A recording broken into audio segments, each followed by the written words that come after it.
Épisode 16. La jolie petite fille aux cheveux d'azur fait recueillir le petit pantin, elle le met au lit et appelle 3 médecins pour savoir s'il est vivant ou mort. Ah, là je me sens mieux.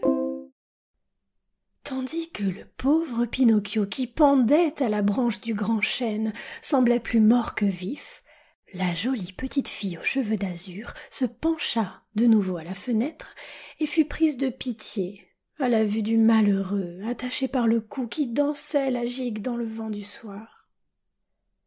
Alors elle frappa 3 petits coups dans ses mains.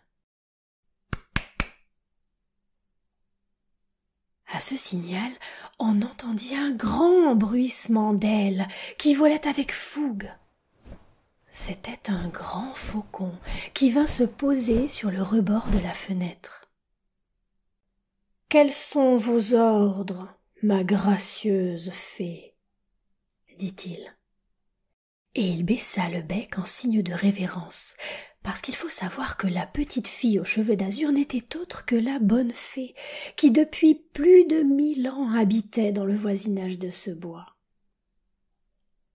« Tu vois ce petit pantin qui se balance, attaché à la branche du grand chêne ?»« Je vois. » « Bon, alors vole jusque là-bas, avec ton très fort bec, défais le nœud qui le tient suspendu en l'air et dépose-le délicatement, allongé sur l'herbe, au pied du grand chêne. »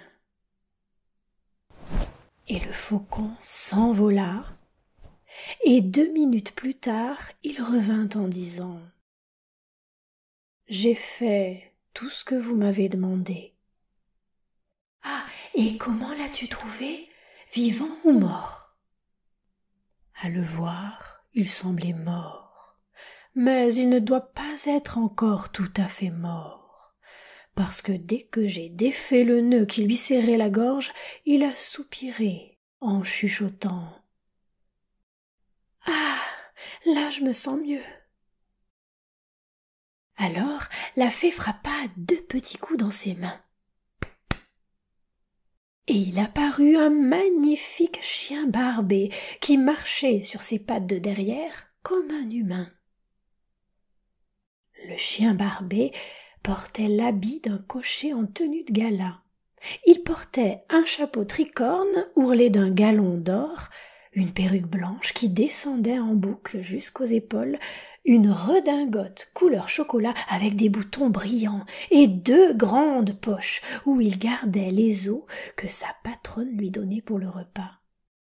Il portait un pantalon court de velours, des chausses de soie, des escarpins vernis, et il portait à l'arrière une sorte de fourreau à parapluie de satin bleu, pour y mettre sa queue quand le temps se mettait à la pluie. « Allons, brave Médor, » dit la fée au chien barbé, « fais sur-le-champ atteler le plus beau carrosse de mon écurie, et prends le chemin du bois. Une fois arrivé sous le grand chêne, tu trouveras allongé sur l'herbe un pauvre petit pantin à moitié mort. Ramasse-le avec précaution. Pose-le bien à plat sur les coussins du carrosse et porte-le-moi ici.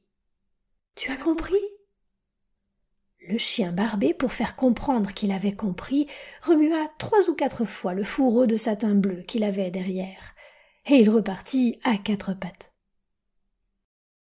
Peu de temps après, on le vit sortir de l'écurie avec un beau petit carrosse couleur de l'air, tout revêtu de plumes de canari et rembourré de chantilly et de charlotte à la crème.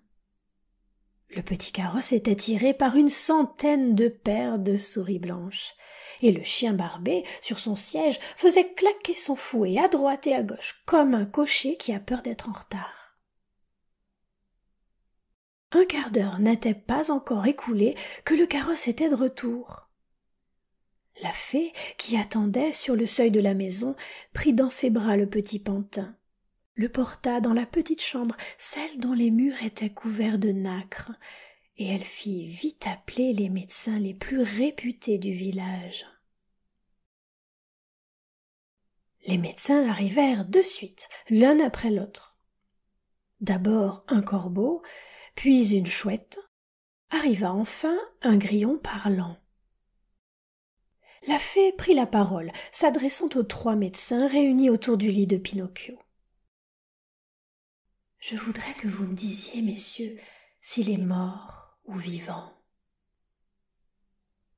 À ces mots, le corbeau avança le premier, tâta le pouls de Pinocchio, puis lui tâta le nez, puis lui tâta le petit doigt du pied, et quand il eut tout bien tâté, il prononça solennellement son diagnostic.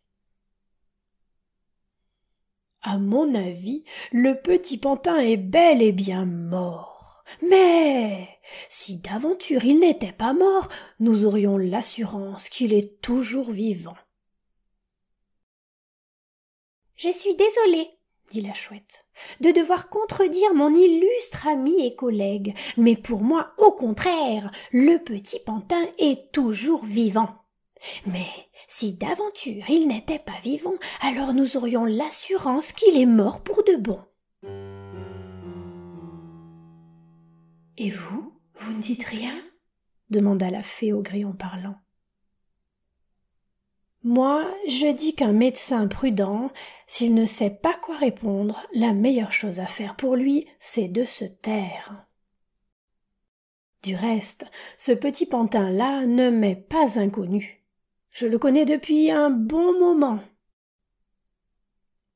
Pinocchio, qui jusqu'alors était resté immobile comme un bout de bois, fut secoué par une sorte de frémissement convulsif qui remua tout le lit. « Ce petit pantin-là, poursuivit le grillon parlant, est un fieffé coquin. » Pinocchio ouvrit les yeux et les referma aussitôt. « C'est un garnement, un paresseux, un vagabond. » Pinocchio se cacha le visage sous les draps. « Ce petit pantin-là est un enfant désobéissant qui fait mourir de chagrin son pauvre papa. » À ce moment précis, on entendit dans la chambre un bruit étouffé de pleurs et de sanglots. Imaginez donc la tête qu'ils firent tous, tandis qu'ayant soulevé le bord des draps, ils s'aperçurent que celui qui pleurait et sanglotait, c'était Pinocchio. « Quand un mort se met à pleurer, c'est signe qu'il est en voie de guérison, » dit solennellement le corbeau. « Je suis désolée de devoir vous contredire, mon illustre ami et collègue, » reprit la chouette. « Mais pour moi, quand un mort pleure, c'est le signe qu'il est désolé de devoir mourir. »